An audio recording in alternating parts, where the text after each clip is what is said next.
आज गुजरात में चुनावी प्रक्रिया जारी है, तब वडोदरा से ये खबर सामने आ रही है। दरअसल वडोदरा के दालियावाड़ी स्थित मतदान मथक पर एक मुद्दे को लेकर हंगामा मच गया था।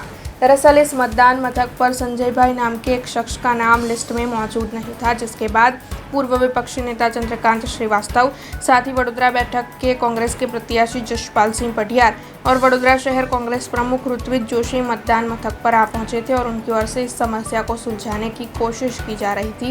उसी दौरान वहां पर तू मैं के दृश्य भी नजर आए थे।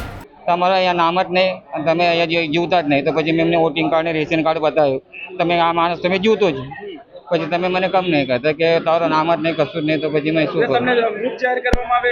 હા, કે મારે પછી આ કે મારે વોટિંગ જ કાર્ડ કેમ નહીં, ગયા વર્ષે કર્યું, આ વર્ષે કેમ નહીં, ગયા ટાઈમે મેં કરી કે ના તમારું નામ જ નહીં આ ગાડી, તમે નહીં કરી શકો એમ। લોકશાહીની અંદર લોકોને મત આપવાનો જે અધિકાર સંવિધાનના લીધે આપેલું છે એ અધિકારીઓ ખોઈ નાખે છે।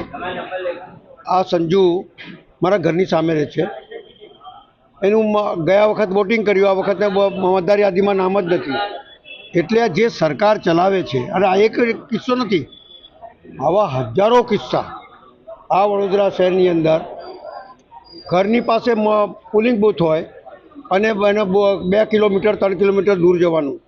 જેમ અમારો પ્રતિનિધિ, અમારો ચૂંટાયેલો પ્રતિનિધિ ઝા ભરવાડ, એના ઘર પાસે પોલિંગ બૂથ છે અને 10 કિલોમીટર દૂર જવાનું। કેટલાના નામ ઉડી ગયા છે, કેટલા મૃત જાહેર થઈ ગયા છે। આને લોકશાહી થોડી કહેવાય ભાઈ।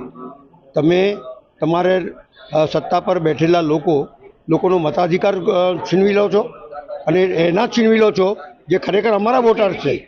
એટલે અમારો સીધો આક્ષેપ છે આ સરકાર ઉપર અને ચૂંટણી કમિશનર ઉપર કે આ જે નામો હતા ને જે નામો ગાયબ થયા છે એના જવાબદાર તમે છો, તમારા અધિકારી છે, એની ઇન્ક્વાયરી કરો અને આ લોકોને મતાધિકારનો ઉપયોગ થાય એ પ્રમાણેની તમે વ્યવસ્થા કરો। કેવી રીતે મરી ગયા લોકો, અને શું જોયું તમે લોકોએ? મારા વિસ્તારની અંદર બીજા ઘણા લોકો છે જેના નામ ગાયબ થઈ ગયા। આ કેવી વ્યવસ્થા છે? એના માટે અમે લોકો આપણી પાસે આવ્યા છે। આ ચોથી જાગીર છે, આપે બી ન્યાય અપાવવા માટે આગળ વધવું જોઈએ, કારણ કે આ રીતે લોકશાહીમાં લોકોના મતાધિકાર ખૂંચવી લે એ ચાલે નહીં। हमसे जुड़े रहने के लिए हमारे YouTube चैनल को सब्सक्राइब करें और नई वीडियो की नोटिफिकेशन के लिए बेल आइकॉन को दबाएं।